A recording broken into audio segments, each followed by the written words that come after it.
ദിലീപാണ് മുഖ്യ ശത്രു. തനിക്ക് സിനിമയ്ക്കകത്തോ പുറത്തോ മറ്റു ശത്രുക്കളില്ല. നടിയെ ആക്രമിച്ച കേസിൽ അതിജീവിത കോടതിയിൽ നൽകിയ മൊഴിയാണിത്. കാവ്യയുമായുള്ള ബന്ധം മഞ്ജു വാര്യരെ അറിയിച്ചത് പകയ്ക്ക് കാരണമായി. ഇതോടെ തന്നെ സിനിമയിൽ നിന്നും പുറത്താക്കുമെന്ന് ദിലീപ് ഭീഷണിപ്പെടുത്തിയിരുന്നതായും മൊഴിയിലുണ്ട്.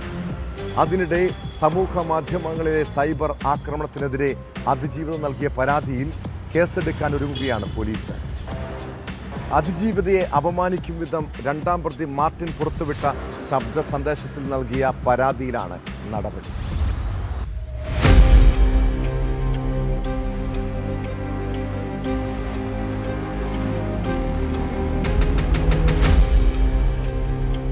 ദിലീപാണ് തന്റെ മുഖ്യ ശത്രു എന്ന് അതിജീവിത കോടതിയിൽ മൊഴി നൽകിയിരുന്നു.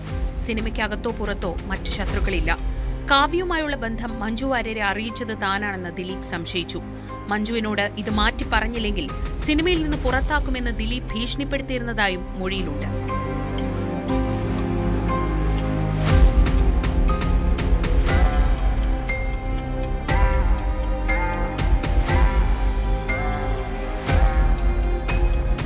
തനിക്കെതിരെയാണ് ഗൂഢാലോചന നടക്കുന്നതെന്ന് തെളിയിക്കാൻ ദിലീപ് ഒരു വ്യാജ വാട്സ്ആപ്പ് ഗ്രൂപ്പ് ഉണ്ടാക്കിയെന്നായിരുന്നു പ്രോസിക്യൂഷൻ വാദം.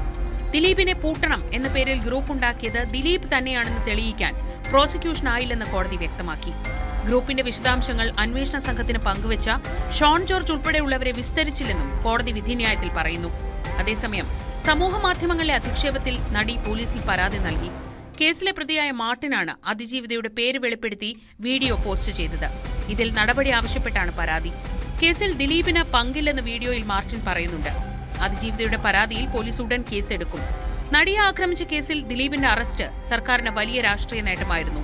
എന്നാൽ കേസിൽ ദിലീപിനെ കുറ്റവിമുക്തനാക്കിയതും മുഖ്യപ്രതി പൾസർ സുനിക്ക് ശിക്ഷ കുറഞ്ഞുപോയി എന്ന വിലയിരുത്തലും തിരിച്ചടിയാകുമെന്ന ആശങ്ക സർക്കാരിനുണ്ട്. മുഖ്യമന്ത്രിയുടെ ക്രിസ്മസ് വിരുന്നിലേക്ക് അതിജീവിതയെ ക്ഷണിച്ചതിലൂടെ ഒപ്പമുണ്ടെന്ന സന്ദേശം നൽകുകയാണ് സർക്കാർ.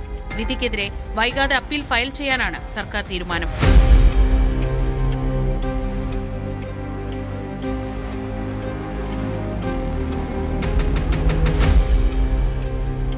ന്യൂസ് 18 കൊച്ചി.